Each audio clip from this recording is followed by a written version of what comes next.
आज कन्हैया को बहुत वृंदावन की याद आ रही है, बहुत याद आ रही है। नेत्रों से आंसुओं की धारा बहने लगी। उद्धव ने कहा कन्हैया अगर इतना ही स्मरण ब्रजवासियों का आ रहा है तो चले जाओ, 2-4 दिन घूम आओ, आ जाना लौट के। कन्हैया ने कहा नहीं उद्धव, नहीं जा सकता। बोले क्यों?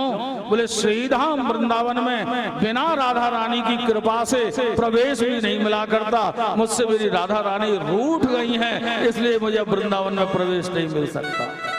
रोने उद्धव ने विचार किया कि लगता है आज कन्हैया को बहुत याद आ रही है। कन्हैया का हाथ पकड़ा, चलो महलों में ला करके बिठाया।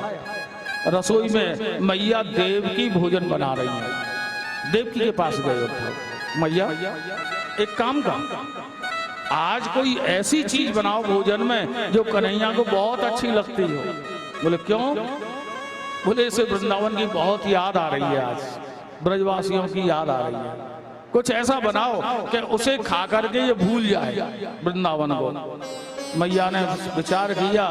बोले उद्धव मैंने सुना है कि कन्हैया को ब्रज में वृंदावन में माखन मिश्री बहुत प्रिय था, बहुत प्रिय था। आज मैया ने 56 भोग की थाली सजा दी, सुंदर। एक कोने में माखन का गोला रख दिया लौना मिश्री के साथ। भोजन की थाली लगी। उद्धव जी ने कहा कन्हैया चलो प्रसाद पाओ, थाली लग गई।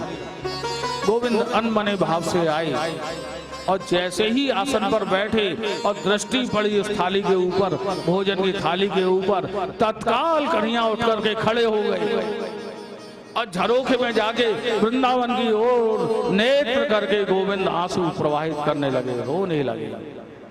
क्या हुआ? उद्धव पीछे से आई। कन्हैया क्या हुआ? भोजन की थाली छोड़ करके उठाई।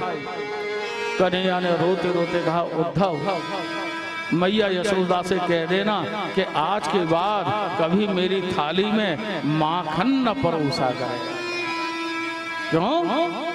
कि मैं माखन देखता हूं ना, देखते ही मुझे मैया यशोदा की याद आ जाती है। बड़े भाव के साथ मैया यशोदा अपनी गोद में बिठा करके अपने हाथ से ताजा ताजा माखन खिलाया करती थी। अब वो माखन खिलाने वाली मैया मेरे पास नहीं, इसलिए मुझे माखन की आवश्यकता नहीं लगती।